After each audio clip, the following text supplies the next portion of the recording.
You made a horrendous mistake. You're fired. Don't ever come back to this company. Yelling that, the manager stormed out of the room. So, I'm getting fired. Huh. I've been contributing to the company without any major errors, but it seems I need to start job hunting. But on the second day after being fired, my cell phone suddenly rang. Oh good, you answered. David, can you come back to the office right now? Having been told this, I hurry to the company. My name is David. I live with my loving wife and our energetic 8-year-old son. I work for a subsidiary of a major food manufacturer, handling the ordering and receipt of food products. I deal with products for both restaurants and retail consumers, so managing the inventory is quite challenging. It's a job where attention to detail is crucial, but I've always managed to do it smoothly without any major mistakes. However, there was one troublemaker at the office. Hey David, this document was supposed to be finished by today, right? The one shouting at me was Paul, the manager. Paul is younger than me, in his 40s, but he's my boss because he is the son of the director of the main food manufacturing company. He always gives orders with a pompous attitude. Furthermore, he always believes he's right and is surprisingly bad at his job. He became a director just 2 weeks ago, and for some reason, he seems to have taken a disliking to me. He checks on me daily, pushing more and more work onto my plate. After you finish that, get this document done as well. Hurry it up. Yes, I understand. You should take the initiative before your boss tells you. Honestly, you're so thoughtless. The manager threw a bundle of papers onto my desk and left the room. As I was picking up the scattered documents, I could hear my colleagues whispering to each other. I wasn't trying to eavesdrop, but being in the same room, I couldn't help but overhear. Paul is always tough on David, isn't he? David does his job so meticulously and without any mistakes. I'd wonder why. But David can be a bit absent-minded, you know. He doesn't hold any significant position at his age, right? Maybe he's not interested in climbing the corporate ladder. Well, with that kind of attitude, promotion seems tough for him. Even when the younger manager scolds him, he just brushes it off with a smile. As I overheard my colleagues chuckling behind my back, I let out a sigh. Let them talk. I'm just doing my job my way. Doing what I need to do my way, I continued to tackle the tasks assigned to me by the manager. However, one day while I was working as usual, a colleague suddenly began to panic. Answering the phone, he was sweating profusely and kept repeating apologies. Wondering what had happened, the colleague hung up the phone and approached me. David, what's the meaning of this? Huh. Me? The colleague handed me a note. The content was a complaint from a major client. We ordered 50 units of the regular business product and 500 household items to hand out as samples, but they received only the 50 units of the business product. They were furious, saying they were supposed to distribute the household items at an event in 3 days. How will we make this right? You're kidding. That can't be. I've never made such a mistake before, and I was sure I checked this order too. Why did this happen? I started to panic. I handled orders for 2 types of products: business and household. The large packs for business and the individually packaged household items have the same product name, so they're easy to mix up. Because it's an area prone to errors, I always double-checked, especially since it would be difficult to correct such a mistake. But the fact remains that we got this complaint. Quickly composing myself, I opened my computer to verify the order. The purchase order showed a record of 50 business products. That's strange. I'm sure I ordered the 500 household items as well. Unable to believe my eyes, I felt a sudden chill. Then the next moment, Paul's loud voice echoed throughout the room. What kind of mistake is this, you useless employee? No, I'm sure I ordered the 500 household items too. Enough. You clearly only ordered the business products. If you have time to make excuses, find a way to gather those 500 household items now. Paul pushed me against my desk in anger and stormed out of the room. My colleagues looked on with concern at the altercation between the manager and me, but none offered help. Either way, I have to find those household items. I quickly returned to my desk and started calling our branches. I'm sorry for the sudden request. If you have any spare household items, could you send them over, please? I'd really appreciate it. Thank you so much. I owe you one. Only 240 left, and only 3 days left until the event where our client will participate. Can I really gather all 500 by then? No time to doubt, I need to do whatever I can right now. I frantically made calls to address the situation. I deeply apologize. Yes, thank you for checking. I kept bowing and asking if they had any stock. Even if there was just one item available, I would drive there myself to pick it up. Only 70 left. Then, the day before the event, holding boxes filled with the products, I bowed deeply. Thank you so much for this. I can't thank you enough. Finally, I had managed to secure the 500th item. In the end, I managed to prepare the required amount for the event where our client was participating. After that, I quickly headed to the client's place to deliver the goods, but the person in charge looked down on me with a gaze filled with anger. What's going on? We've been doing business for a long time, but I've never felt like this before. Sorry, but I can't trust you anymore.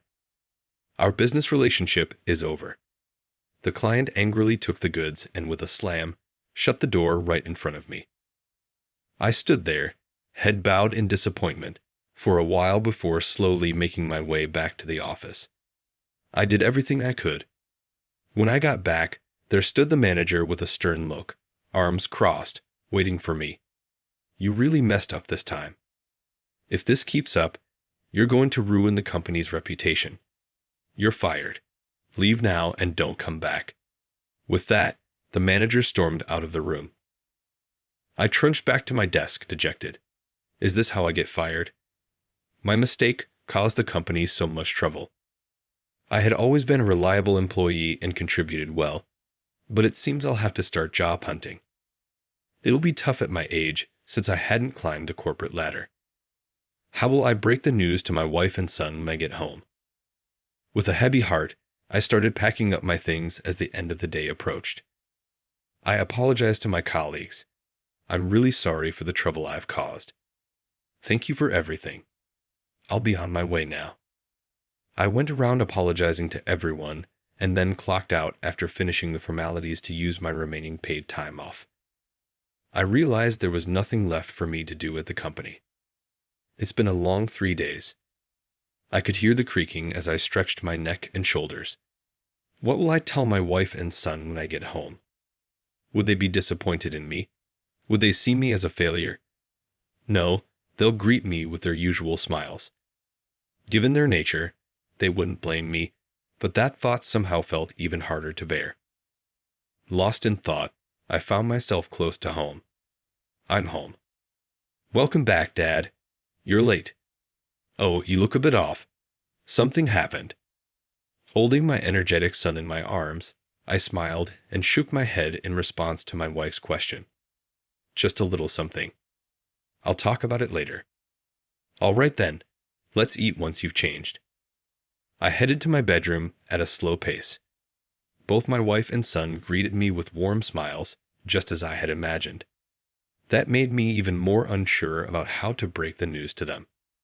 Anyways, I'll tell them after dinner.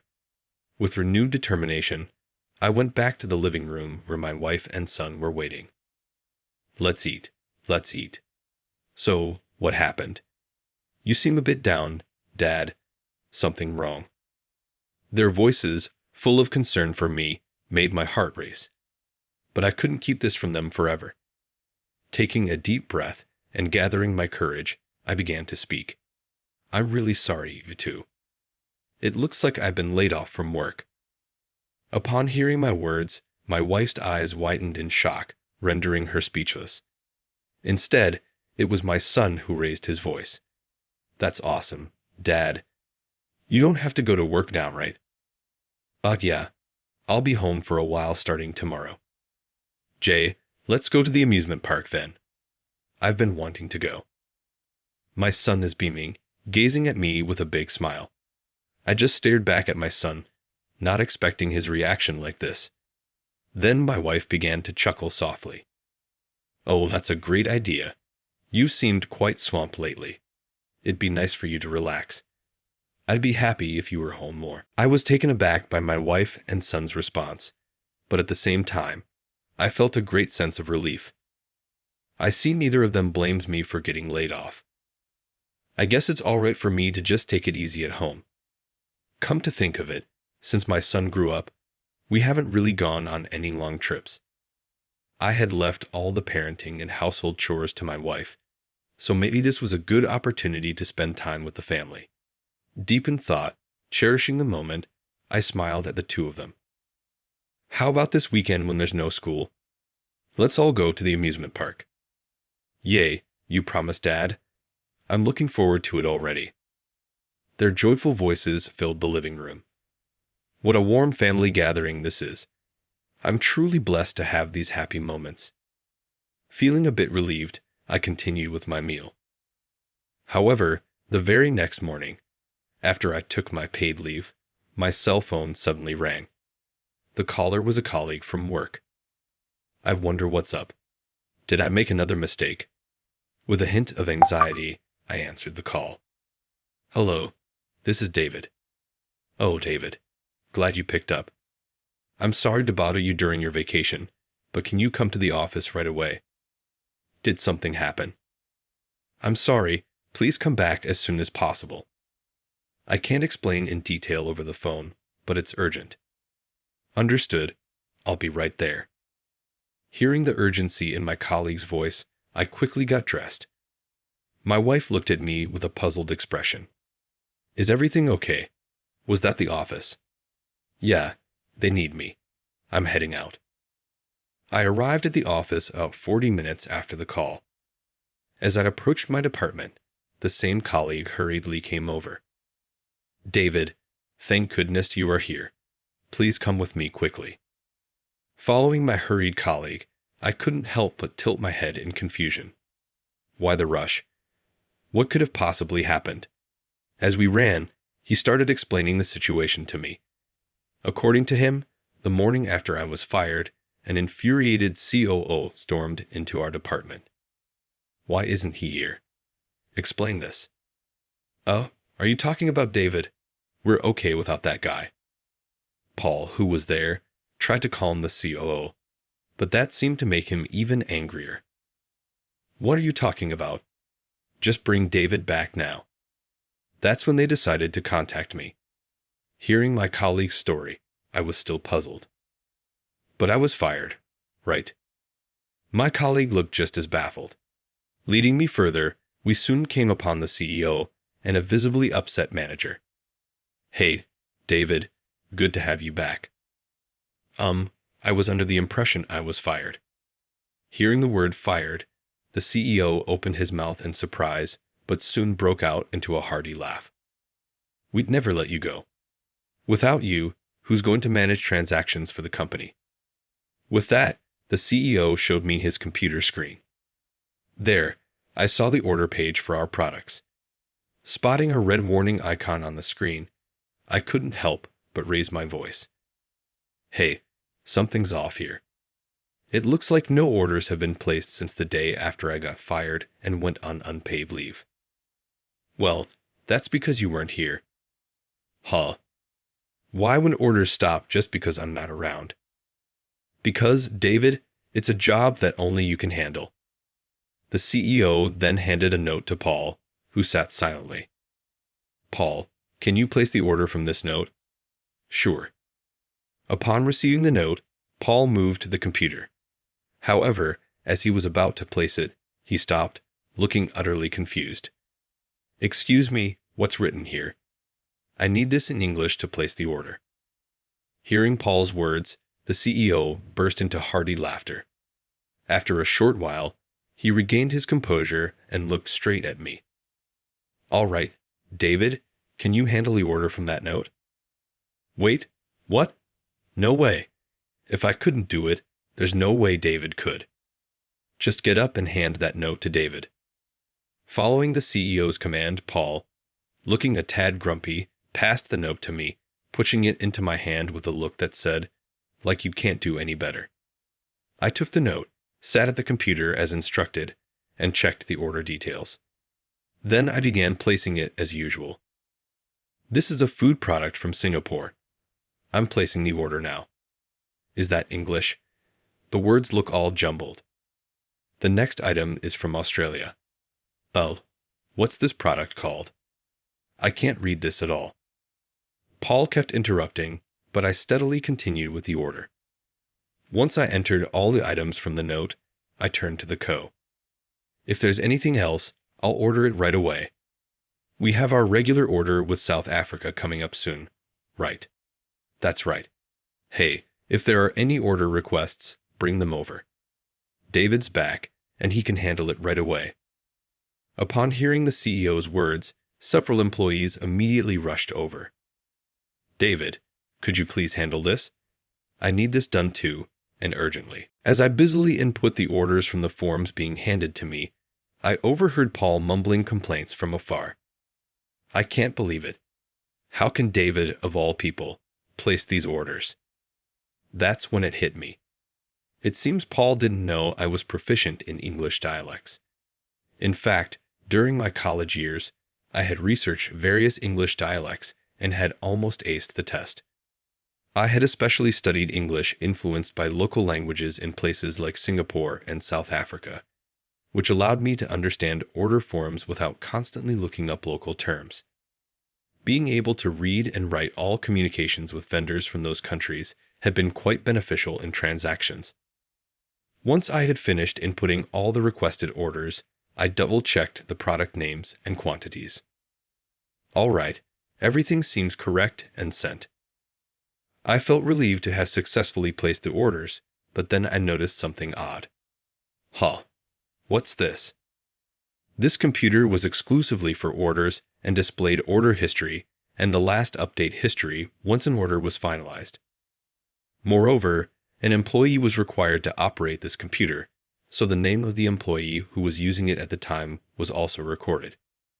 Upon checking the records, the last update was still on the day I was told I'd be fired.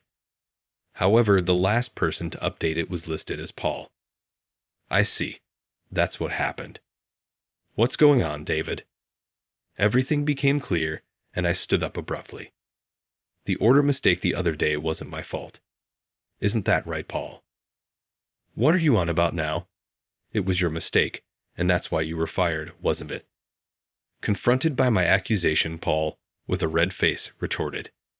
He fervently pointed to the computer screen I had been working on. You were the expert at ordering, weren't you? Plus, you just said that you're the only one who can understand that gibberish English, right? You really won't admit it, will you? Then let me show you the evidence. With that, I promptly printed out the screen. I showed the printed paper to everyone present. Take a look here. It says Paul under the last updated column, doesn't it? No, that's... Paul stammered, flailing his hands, but everyone's gaze was fixed on the paper I held. The CEO took the paper from me, staring at Paul's name intently. After a moment, he said in a grave tone, "It seems it's time. Time for you to leave this company, Paul." "No, this must be some mistake," Paul began, pale-faced, trying to explain himself. But the CEO, with a stern look, declared, "I'll be informing your father about this. Expect appropriate consequences. Brace yourself." The CEO fixed his gaze on Paul and then left the room. Suddenly, Paul let out a short cry and collapsed weakly to the floor. Meanwhile, I was surrounded by my colleagues, all addressing me at once. "David, I had no idea you had such skills. To be honest, I thought you were incompetent. I'm truly sorry. We didn't talk much, and I thought you were a bit odd. I apologize." "Hey, it's not like you guys did anything wrong, so no need to apologize. Besides, it looks like I still have a job here, so let's continue to get along," I said, trying to reassure my colleagues. Seeing their relieved expressions, I felt my own tension ease.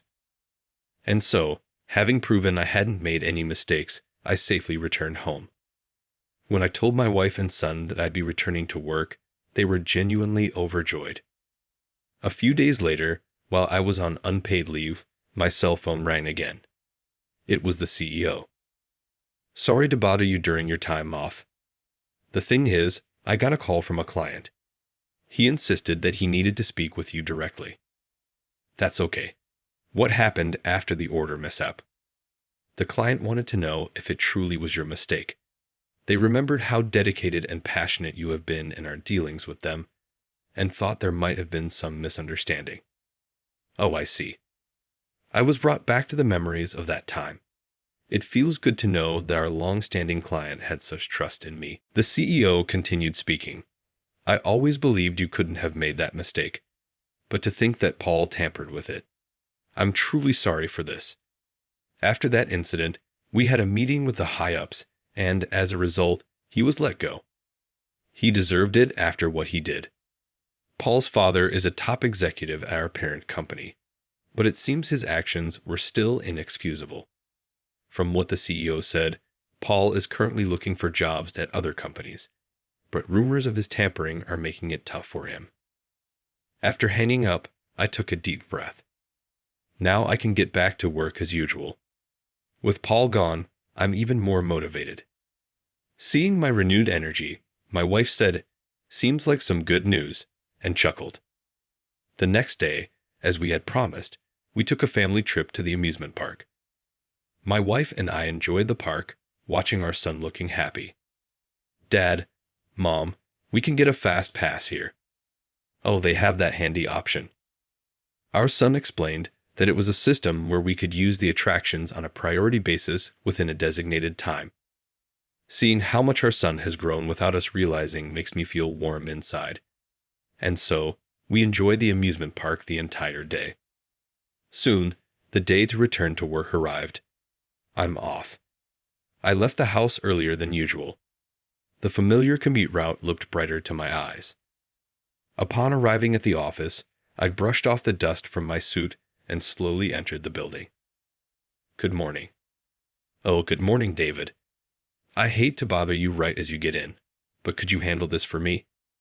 In his colleague's hand was an order form for Singapore. "Just leave it to me." And just like that, my daily routine began to get back on track.